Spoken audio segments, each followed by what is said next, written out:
ஆனா சும்மா சொல்லக்கூடாது. சும்மா சொல்லக்கூடாது. என் பரம்பரையிலே எல்லாரும் சொல்லி கேள்விப்பட்டிருக்கிறேன். என்னையா கேள்வி? எங்க தாத்தா எனக்கு சொல்லி இருக்கிறாரு. என்ன சொன்னாரு? ஐயா இப்படியே குதிரை வண்டி எடுத்துக்கிட்டு ஊர்வலம் வந்தாருன்னு வச்சுக்க. வந்தாருனா அப்படி குதிரை வண்டியில ஏறி வரும்போது ஊரே அவரோட ஏரியாவா தான் இருக்கும். ஆமா. வந்து நிக்கும் போது எல்லாரும் என்ன கேட்பாங்க?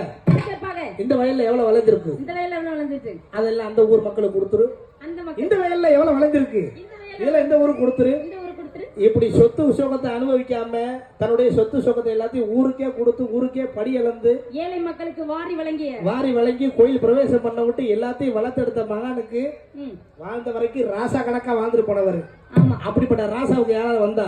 யார் வந்தது? ராமநாடு சிவகங்க ராசா கல்லு வந்து இருந்தார். ராமநாடு சிவகங்க ராசா கல்லு வந்து இருந்தார். சின்ன கருப்பச்சாமி சீமச்சாமி மாரிச்சாமி, சின்ன கருப்பச்சாமி சீமச்சாமி மாரிச்சாமி.